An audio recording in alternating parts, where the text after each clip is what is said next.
and then you're going to turn it back in for another grade. Okay? If you all have not looked at those, in just a second, I want to give you just a couple of minutes to look at it. But before you look at it, I need you to get your student resource notebook out for a second so I can explain proofreading marks to you. I'm going to turn to page 92 first.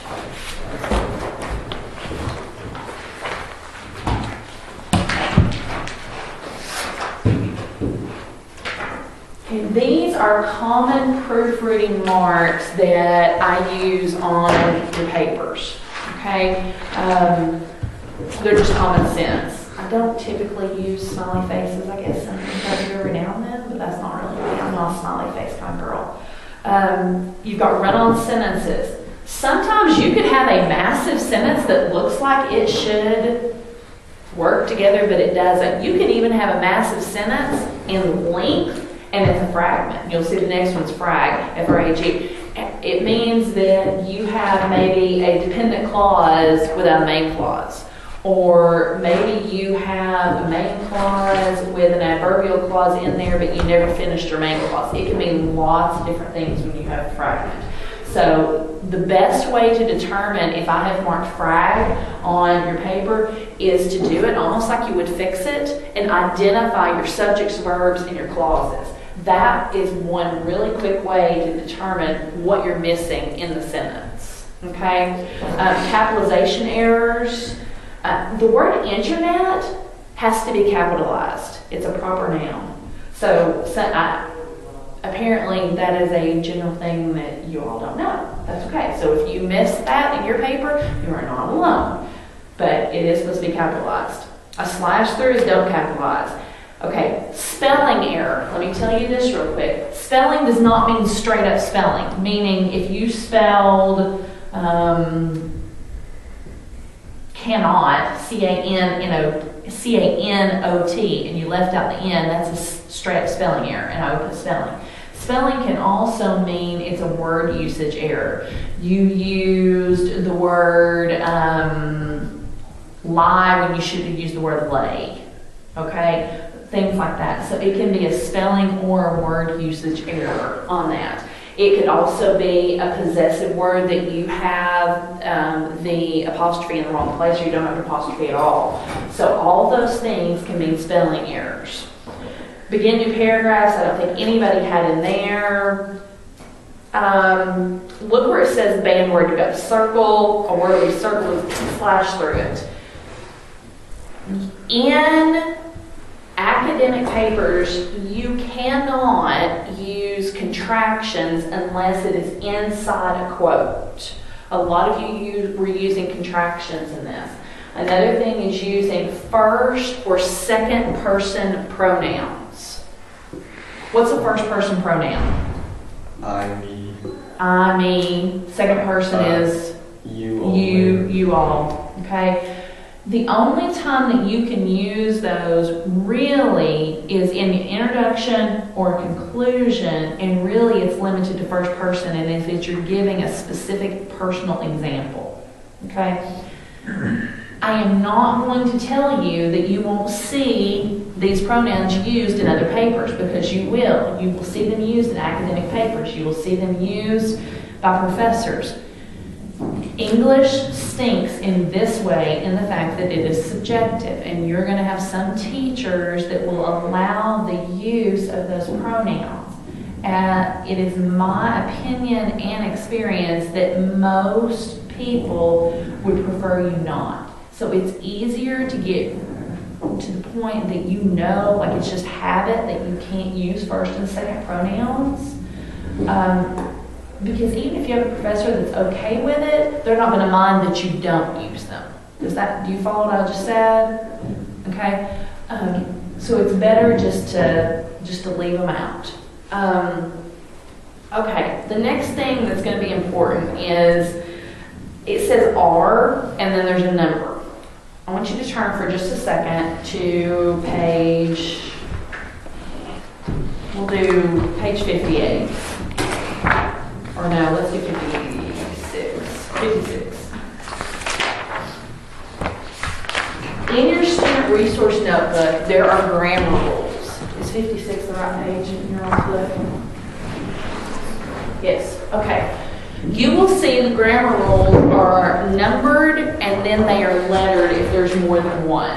So if you on your paper see a 1B somewhere marked, it won't say an R. I don't like to use the R for rule, okay? On the other page it said R and then a number. I don't use R. But if you see a number and a letter, it means that you have to go to your student resource notebook and you have to locate that particular rule so you know which grammar rule that you broke, okay? And then that's how you'll fix it. So if you see 1B, it means you have a compound sentence somewhere that you did not punctuate appropriately, meaning you didn't have a comma there, okay? Another common one that I saw was,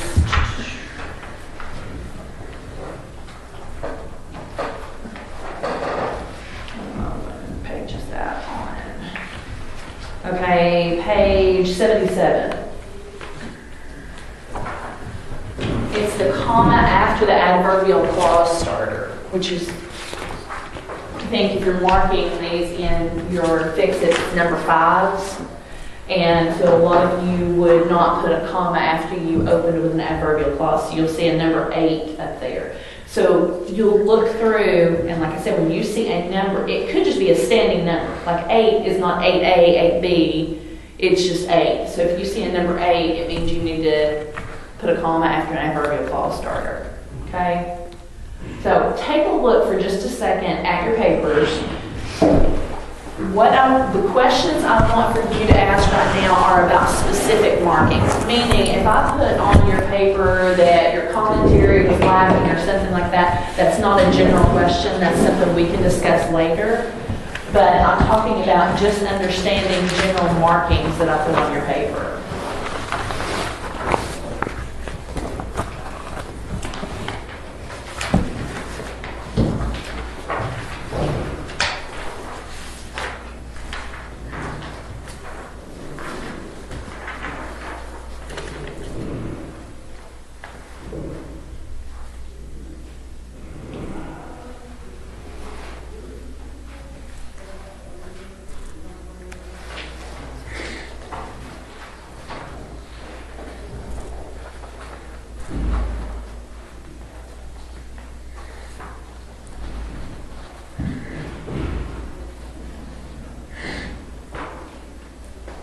You're just glancing at this point.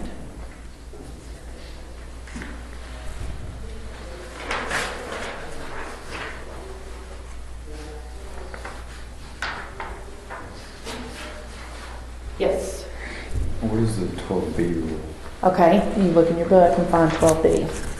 12B, I believe, is that it's not parallel. 12. Oh, clear pronoun reference. So what that probably means is you used a pronoun and nowhere right before it did you explain what you're talking about. Like you put they. Now I don't know who they is. I was like explaining what. So you either need to use in that, instead of saying they, you need to say Michael, Caleb, and I. Oh, okay. That would be we. Never mind. Michael, Caleb, and Tom, blah, blah, blah. Or in the sentence before, you need to reference those people so there's something to reference back to. Okay. Each of these rules are explained in your student resource notebook, so read it and make sure that you understand what you did. And then if you've read it and you still can't figure out where your error is, then contact me.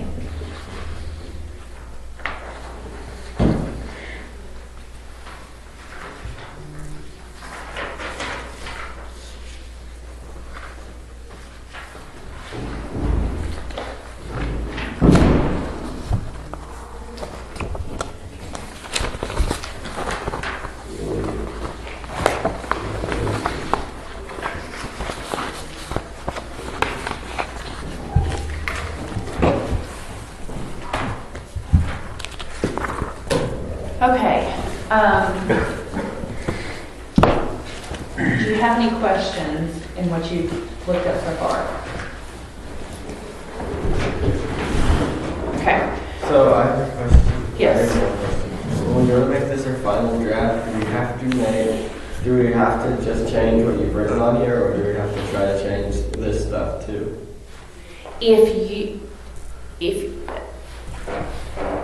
you did not get excellent 4 points, then you need to figure out where those mistakes are. Alright. Because that's actually a good question, in the fact that some things I actually explained on your rubric page. Some things I actually marked on the actual paper, depended on room and what it was. So you need to pay attention to both those things, because all of this is going to be turned back into me.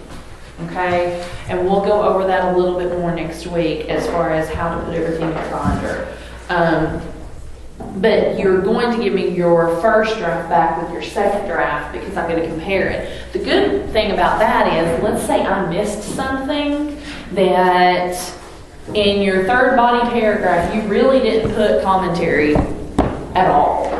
I'm going to have to read it back. Let's say you didn't put, and I just missed it, because I graded a lot of these late at night. And so if I missed it on your first draft, I am not going to count you off on it on your second draft. Now, I may make a note and say, hey, I missed this. You need to pay attention to this for the next time you write a paper. But you will not be penalized for mistakes that I missed.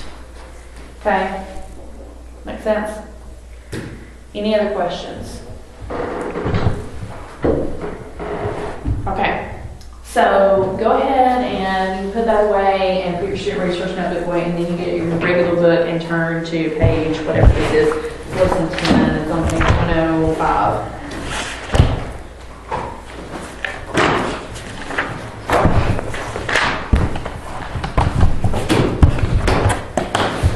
I've already told you you're going to wind up writing a total of 3 research papers this school year. The first one we took painfully slow for the purpose of teaching you how to format a research paper.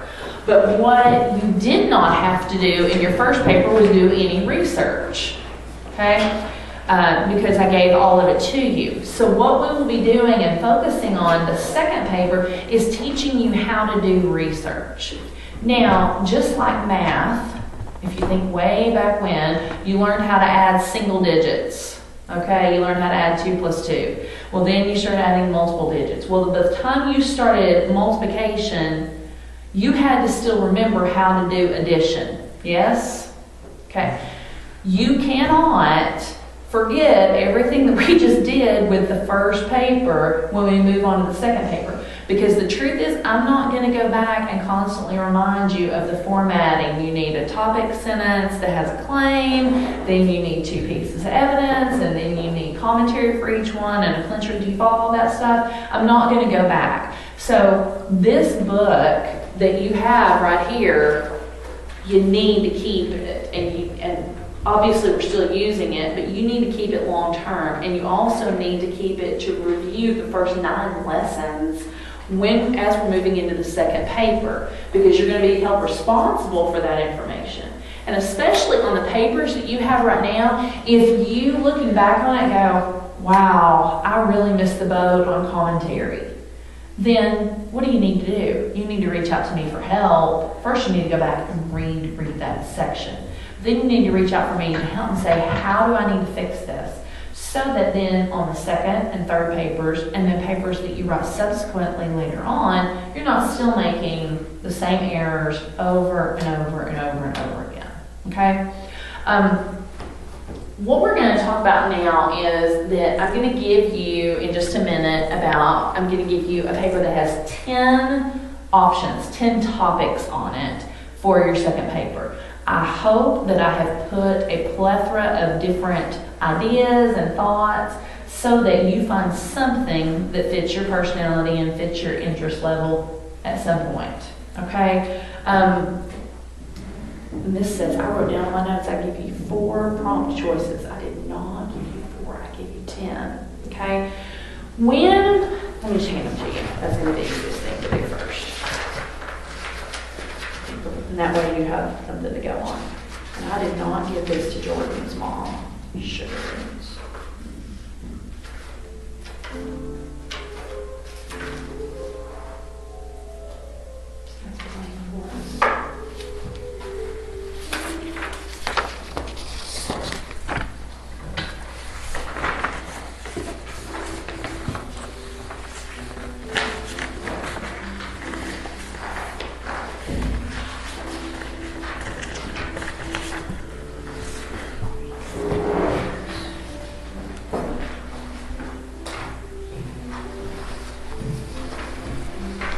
when you are given topics for anything, whether it's an essay or a research paper, there's several things you got to do. First of all, you need to just glance over them, and you have to make sure that you understand your prompts, okay?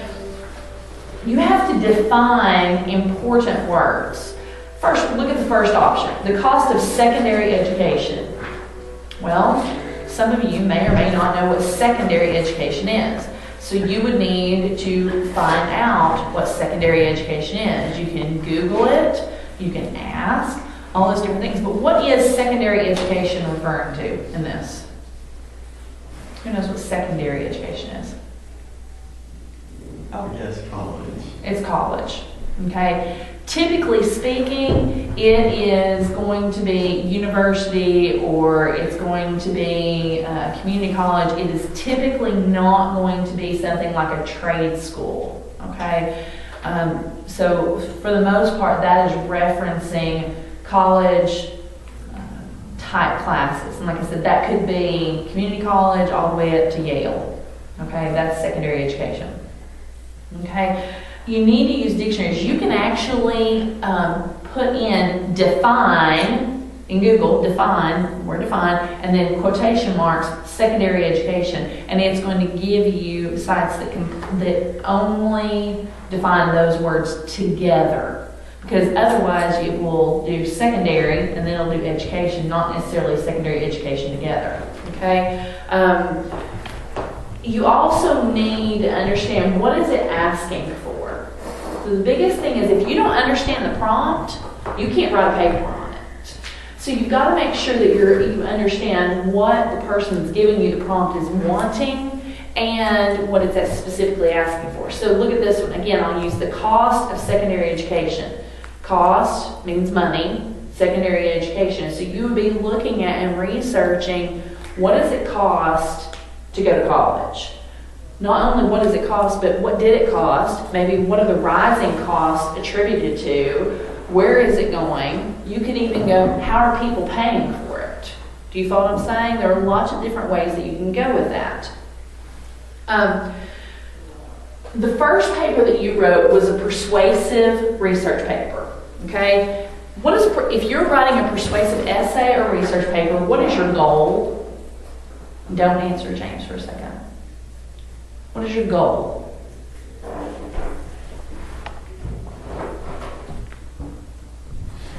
Yep. To get the reader on your side? Get the reader on your side. To persuade them to agree with you. Okay? Persuasive essay does that. What you'll notice on the top of this page is this says topics for informative research papers. Okay? With persuasive, you're trying to get them to agree or disagree with something. There are going to be usually two distinct sides to anything. Okay? The one we just did is social media. Is it beneficial or a detriment to society? Okay? You have one and two. Now, a persuasive essay done poorly, I would finish it and not know which side you were on. Okay? So it's really important that when you do those, that you lean heavily on one side. Now, what was the thing that you included, though, in the one that you just wrote that doesn't lean one direction, the direction that you're wanting? It didn't make sense what I just said. What did you have to include in your persuasive research paper other than your own opinions supported by research? Your counter argument. Okay? So you leaned heavily on one side. It was very tilted. Yes, it was way off balance. It's supposed to be way off balance because you're trying to convince me of something. In an informative paper, every point that you bring up needs to be equal. Okay? I should finish something like cost of secondary education. Could you turn that into a persuasive research paper? Yes. Yes, how? By arguing that costs of college are too high or too low, that they take advantage of people or that they don't, basically. Yeah, you could even argue that it's not worth it. Yeah. That going to college is not is not worth it, not worth the money that you would have to spend or going into debt. When you're doing an informative research paper or an informative essay, if we switched it over there, you have to make sure that every argument that you bring is neutral. So it's really not arguments. You're making statements almost instead of claims. Now, I'm going to say that again. You're making statements instead of claims. What do you think the difference is between a statement and a claim in the way I'm describing it?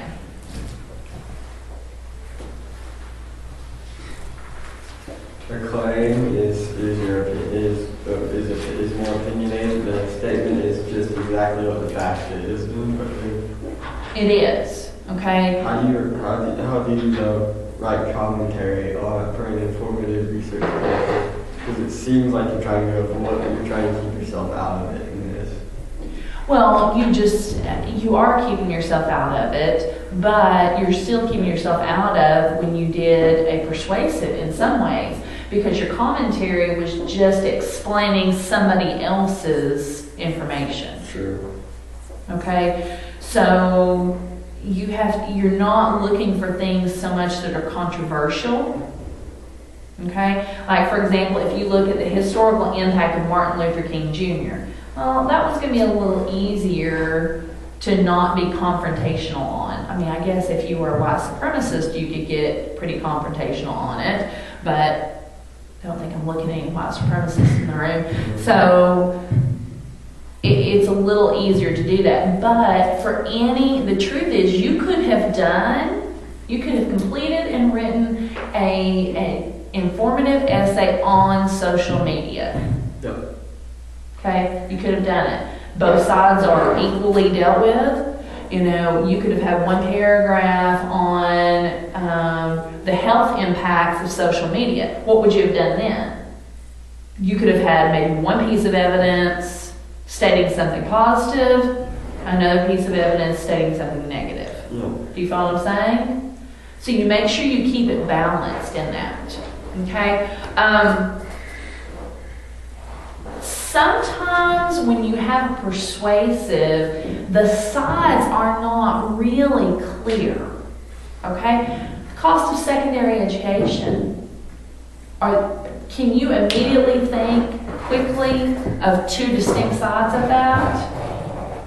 Probably not. I would have to give it some thought. If I threw out abortion, though, you quickly go to those two sides. Yeah. Yes?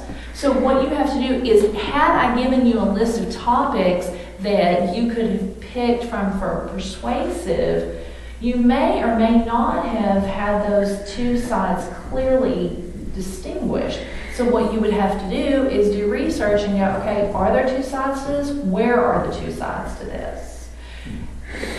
There may be more than two, so then you have to pick and kind of focus on one of the other, narrow it down. Make sense? Okay.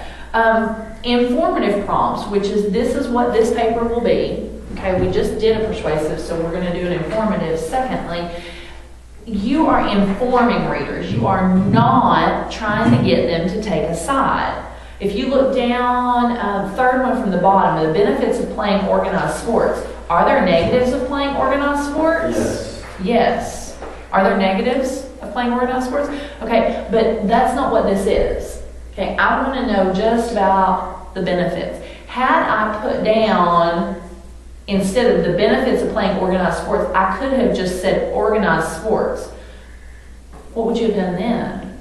You would have had to give evidence from both sides. Yeah. Also, organized sports. Or could you talk about organized sports in a way that there is nothing there that would be controversial either way? You could talk about organized sports and never go to anything controversial, because you could just talk about how baseball started, how football Absolutely. started, how soccer was invented. You could talk about the top 5 organized sports in the United States. Yep. Okay? So that's what you do. Now, when you're doing informative, you want to leave the door wide open for your reader to make their own thoughts and decisions on this stuff. Okay? You're not, again, I keep saying you're not trying to persuade them, because you've got to be able to make a break from what we just did to where we're going. Okay? what would they have to consider? Prompts call for an informative response. So these prompts right here, you have 10, they are wide open. Honestly, you could write a dissertation on these. Okay, there are people who could write, they're going to write books on the rising need for technical or trade school training. Okay, you can't cover all of it. You have to narrow it down. And then the question comes, why did I not narrow it down for you? Crickets. Why didn't I narrow it down for you? She wants to do our own research and narrow it down for ourselves. Yes, for lots of reasons. Because you may be passionate about, like, okay, the history of women in the military. There you go. There's Jonathan one. Okay, because he really likes the idea of women fighting on the front lines. Right, Jonathan? Okay, now, if he were to pick, can I pick on you for a second? Okay, if he were to pick this topic right here, the history of women in the military, he is going to have to remove his personal opinions on where women in the military have gone. Is that a fair statement? Because you don't agree with it. Okay? So he's got to be able to come back, if he were to pick that topic, and he's got to narrow down information, because I guarantee you, he could write me a paper on why the progression of women in the military has gone in a negative direction. So he's got to be able to narrow information down and exclude his personal schema, his personal thoughts on that.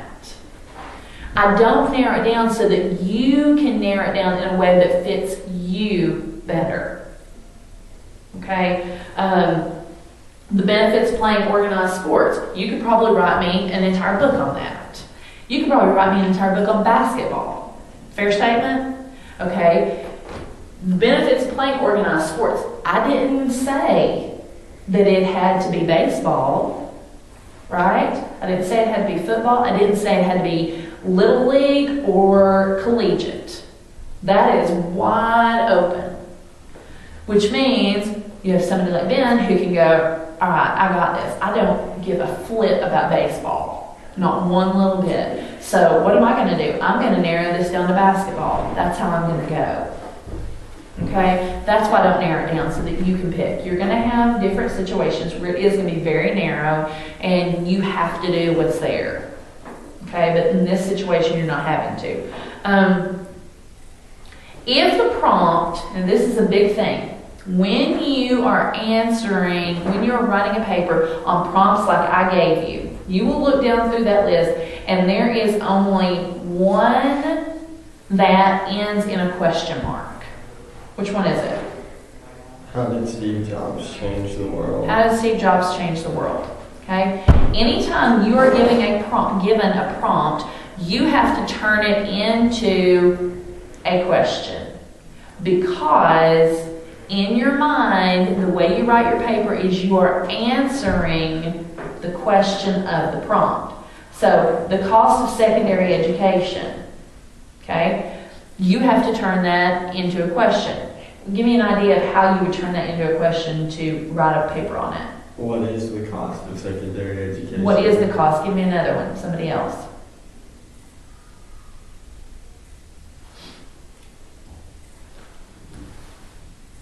Pick a different one. I don't care. Pick one and turn it into a question for me. Everybody needs to do one. What is the historical impact of Martin Luther King Jr.? What is the historical impact of Martin Luther King Jr.? Pick another one.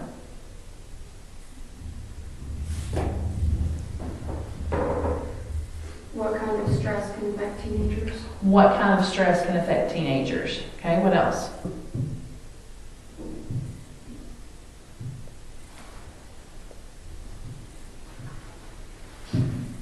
What are the benefits of playing organized sports? What are the benefits of playing organized sports?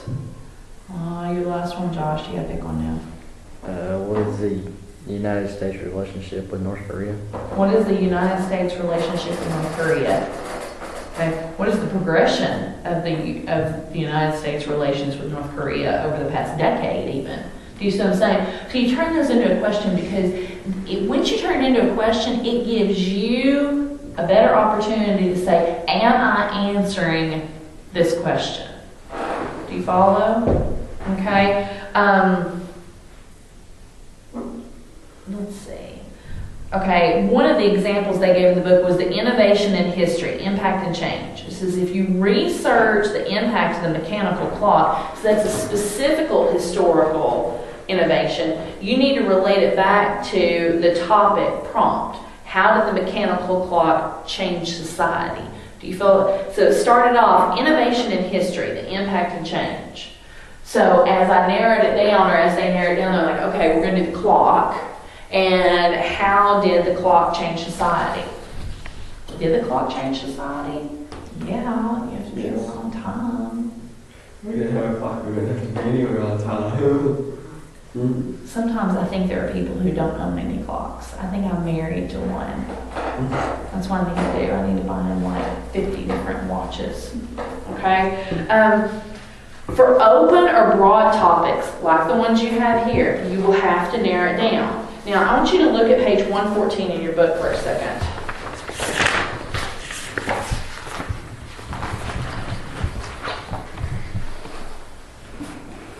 Okay, this says if your teacher allows you to choose your own topic, follow these steps to develop a prompt.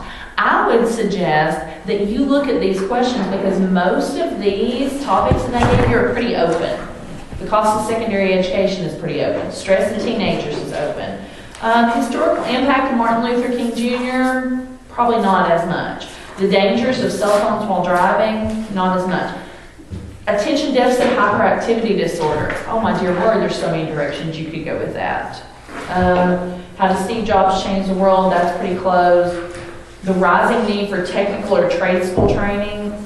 The benefits of playing organized sports, that's really open. The history of women in the military. The last one, U.S. relations with North Korea. I didn't even put a time there. So you could focus on the U.S. relations with North Korea during the Korean War. You focus on the U.S. relations with North Korea during the time it was one Korea in the 18th century. Yeah, I mean, so you have to begin to narrow it down. So you look at these questions. Think about areas you already know or have strong opinions about. Think about arguments you have had with parents, teachers, or friends. Okay? Because again, you're going to find things that you're interested in or passionate about. Now, here's where comes the thing. This is examine newspapers, magazines, or other media to see what controversial topics are being discussed in the news. Think about one that interests you. What you're going to begin doing this week is you are going to begin narrowing this down. You're going to pick two, okay? And you're going to begin just doing some pre-research on this. I'm not even talking about printing anything off. I'm just talking about reading about the topics, figuring out if you think that stress in teenagers might be one that you want to do, start researching that so you can figure out what direction do I want to take in that. So when you say two, you mean two off this page, right? Two off of this page. Okay, it has to be two off of this page. You can explore policy decisions that are being made in today's domestic or international political spheres. That's going to be the U.S. and North Korea. For a historical topic, think about a particular event that intrigues you. Okay, the historical impact of Martin Luther King Jr., there are lots of them. You could do broad on that, or you could narrow it down to one historical impact and then flesh that out. Do you see? So you have to consider something you've wondered about but have never had the opportunity to learn more about it. You know, maybe you're not a sports person, but you're really interested in, you think that organized sports are stupid and that people get hurt too much in them and that they take too much time and too much money. But you're like, well, maybe I need to look and see what are the benefits of doing this. Apparently, somebody thinks there's benefits because I guarantee you that most families have kids in some type of organized sport. Okay? So you can go down through things like that. So the first thing that you're going to be doing this is you're going to pick two that interest you and develop an informative prompt for each one of them. Okay, look on page, I hate when I do that. Why is it saying page 116? Let's look at 116 for a second.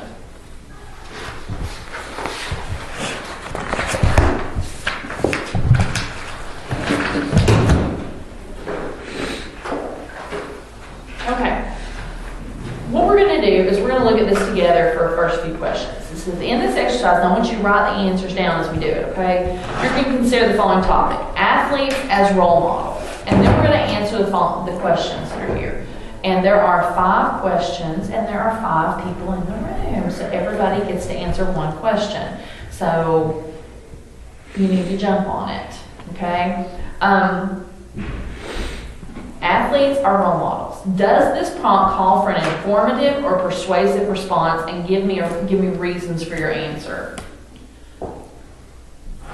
I think it calls for a persuasive response because it's kind of an opinionated thing. Should athletes be role models? Is kind of the question that immediately comes to my mind when you say that topic. Okay, so you would lean toward persuasive on that. Yes. And your question of how you would turn that is, should athletes be role models? Yes. Okay. Okay. Yeah. I think that could be informative too, And how would you support that? by what athletes have already done. In like helping kids and going out and doing events, and raising money, giving money. Like, Okay. how are athletes role models How to are- kids? Yeah. How are athletes role models to kids? Okay, so that prompt could go either direction. Yes? Would there be anything wrong with using it as a persuasive? Nope. Would there be anything wrong with using it as informative? No. No. You could do either way. Would that be considered more like an open topic then? I think so. I mean, that's pretty broad. Yeah. Athletes as role models, Well, that's, it doesn't have the question included. If there was if it was already made into a question, it would be far less broad. that is a very good point, James. Often, if you see a prompt that already has a question mark at the end, it's already going to be narrowed down some anyway. Like the one that, how did Steve Jobs change the world? Well, if you just put Steve Jobs, it would be a little bit more broad. Absolutely. Although, how did Steve Jobs change the world? You're going to be talking about that in any paper about Steve Jobs. Right. But if it just said Steve Jobs, you could almost turn it into like a biographical Yeah. research paper. You can still how did Steve Jobs change the world? Biographical. You just have to You focus could, but it would be more on- less. You have to focus more on what he achieved than who he was. Okay, next question. Does the prompt need to be turned into a question? If so, craft a tight question. I think it could be. Okay, how? It said something like, "Are athletes good role models?" You can do, are athletes good role models? Okay, what's another question that you can pop out there? Somebody else? Yep. Should an athlete be a role model for your kid? Should an athlete be a role model for your kid? Okay. And both of those, I would say, turn into persuasive. How would you turn the question into an informative question?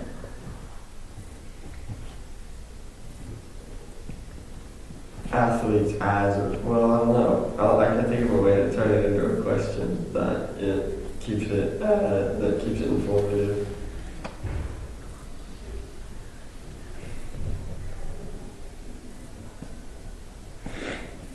Because most of the ways I can think to turn it into keeping it informative are, it has to be.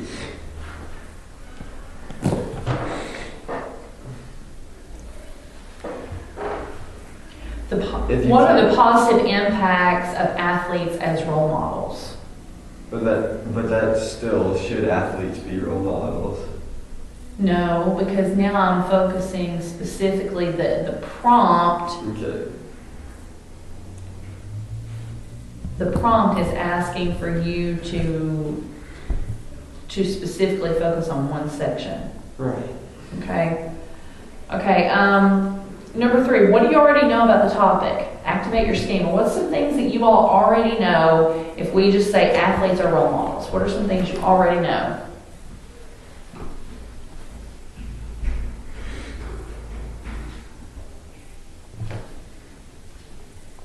Nobody knows anything about athletes as role models. Last year, after Gatlinburg fires happened, Josh Dobbs, Tennessee quarterback, went up to help people after they've lost everything. Okay. So college football players, volunteering in disasters. Okay, what else?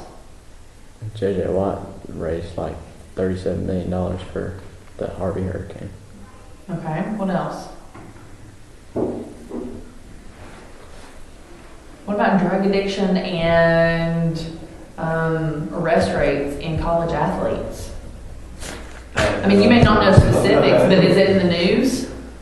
Yeah, but that's always in the news. If it's someone famous, you get to see about it in the news. Okay. Someone that could be famous, and I think that's part of the role model thing, is the fact that they get watched closer than anyone else. True. What about the whole thing with the national anthem and the Pledge of Allegiance from the NFL?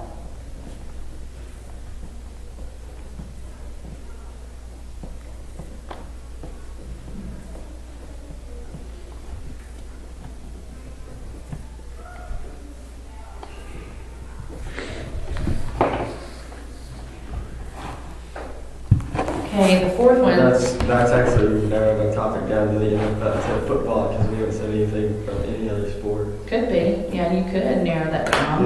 I don't know, but I think in this country, I think mostly you focus on football players more than players of any other sport, because you don't really hear about baseball players or soccer players or basketball players. Well, I think you hear a lot about basketball players, but I'm married to a husband who loves basketball. So. Well, I don't watch any basketball, so I don't hear about it basically. Right.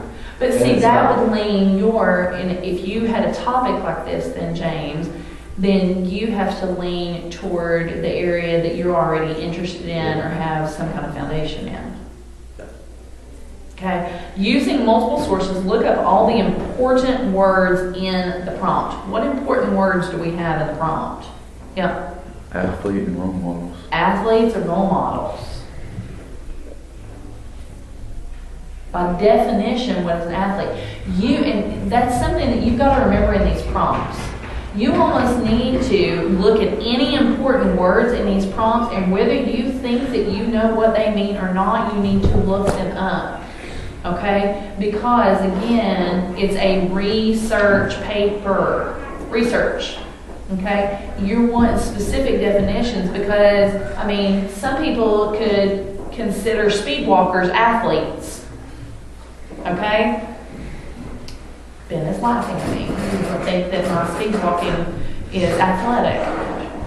Okay? I'll give you a good example. My daughter's a dancer. There are a lot of people who do not consider that dancers are athletes. Now, I would argue that very heavily. Okay? But, they're golfers. Some people wouldn't call golfer an athlete. Some people might even call a basketball player an athlete. Okay, so you have professional thumb wrestlers. Are they athletes? So do you follow what I'm saying? You've got to. Are you laughing at me? I'm laughing. Oh, I'll tell y'all a funny story. Hold on, I'll tell you a funny story real quick. We were going shopping today for Thanksgiving, and Blake, my 13-year-old, needed tennis shoes. And he was trying to convince us, because, we don't buy a whole lot for Christmas. We really don't spend a lot of money. He said, well, why don't you just buy my tennis shoes for Christmas? And I said, I'm not buying your tennis shoes for Christmas. You need tennis shoes. He said, all right. And I said, he said, what if we had a challenge in the house? And if I win, you have to buy them for that. I said, okay, what's your challenge? He goes, I want to arm wrestle Dad. Oh my gosh, how stupid that was. Here's the funny thing. It's not that my husband is like some big, rockin' monster or something, but he's obviously stronger than my 13-year-old, even though my 13-year-old is stronger than my almost 15-year-old.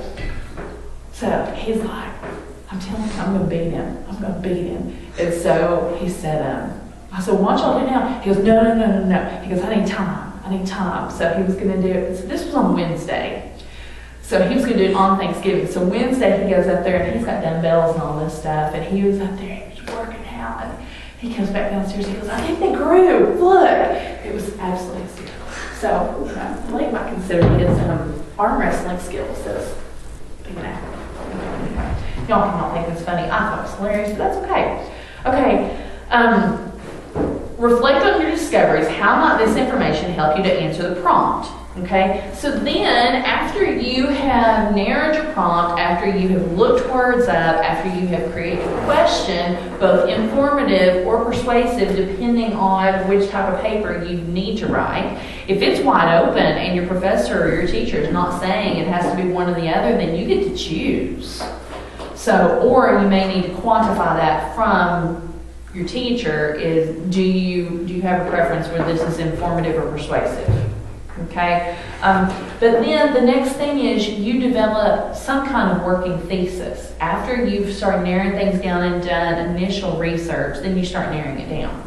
So what you're going to do for homework is on page 117, it's exercise 19, it's the exact same question. So you may have to make a copy of this, or you can, make a copy of it. You're going to complete this with two different topics, two different of the prompts that I've given you.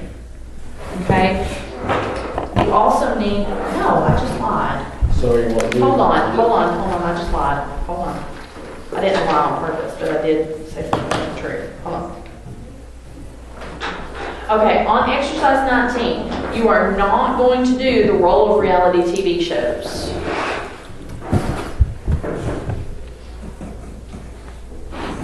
You're not doing the role of reality TV shows. What you're going to do is complete exercise 19. You're going to do two of them, one for each of the two prompts that you pick. So if you're looking down through this list, you have 10, so you're going to narrow it down to 2. Okay, even if you think for sure certain that you have one that you want to do, you still have to pick 2 and complete this exercise on 2 different ones. Okay? At the bottom, when it says possible thesis statements, remember that this is just the beginning of this. Now, I will tell you that you will write this paper more quickly than you wrote your first one. Meaning, we will not take, obviously, it's almost December, and you still have 2 more papers to write. So you won't have as much time. So if you do not get started on your pre-research this week, you are going to find yourself behind on this paper very, very, very quickly. Okay? For pre-research, Wikipedia is fine. We will later in a couple of weeks, I think, talk about how to locate and use credible sources. Right now, use good common sense, but right now, this week, anything you read on this is fine. Okay? You're just trying to get ideas, get your brain going on this, see if it's something that really does interest you, see if it's something that you feel like there's going to be enough information out there for you to write a paper on.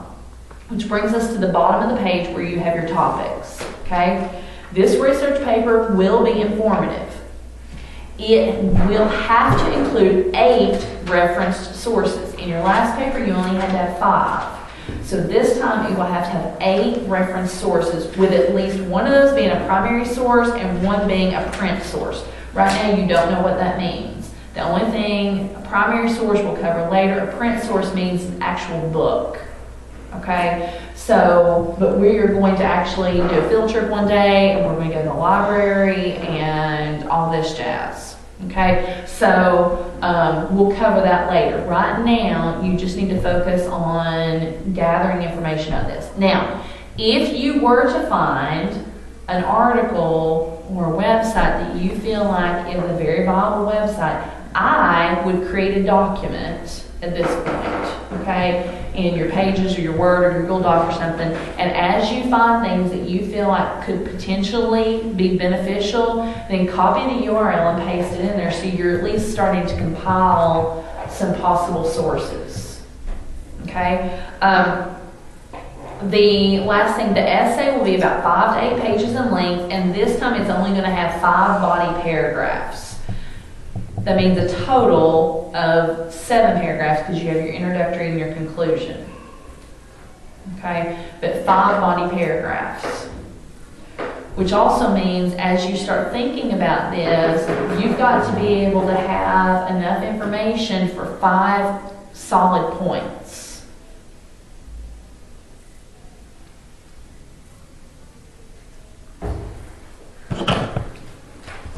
Do you have any questions at this point on the informative research paper?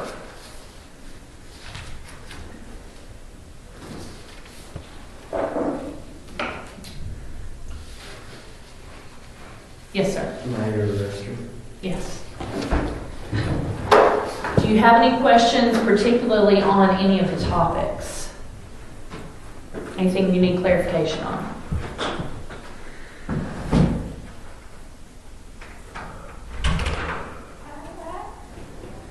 Yes, sir. On the attention deficit, can that be the source of where it came from too? Could be. Okay.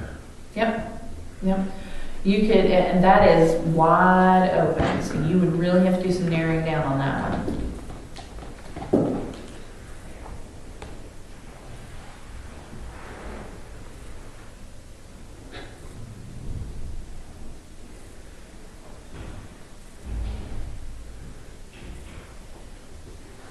No questions? Okay.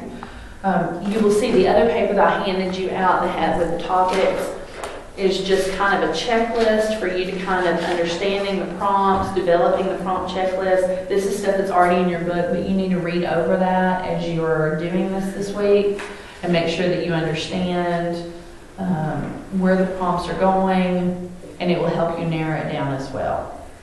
Okay? So I think that your first, I don't have a computer. Let me see if I can pull it up on here real quick. And I'm going to tell you, just so you have an idea of how many weeks until your first draft will be due of this. I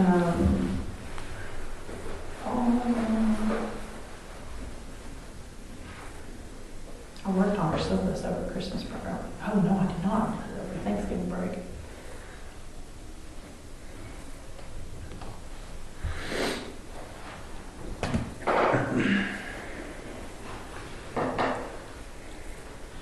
Your first draft of this paper to bring in for peer reviews will be due on January 29th. Okay, so that gives you 2 entire months, another week. Okay, so I really can't stress enough that you have to be vigilant about this. Okay, even in your pre-research this week, you've got to make sure that you are being intentional about narrowing things down on that. Okay. James, I just told you the first, you have to have your rough draft of this done for peer review on January 29th. When is that? January 29th. Okay, is that when that's like 2 weeks after we come back, right? 3 weeks, I think. Okay, that's when the first draft will be in here for peer review. Okay. Any other questions?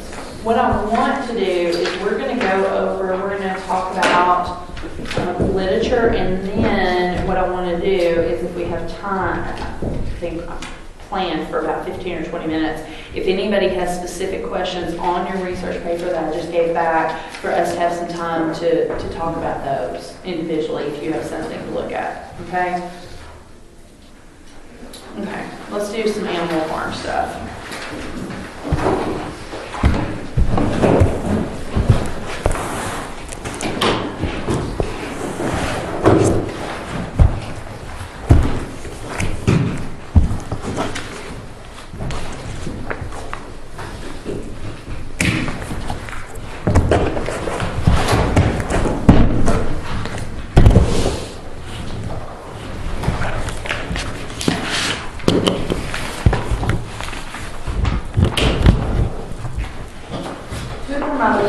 Sarah, what lit job were you using? Annotator. John, what were you? Mine was discussion. Okay, James. Ben. Figure. And Character. character connector. So I had just one discussion director. Two.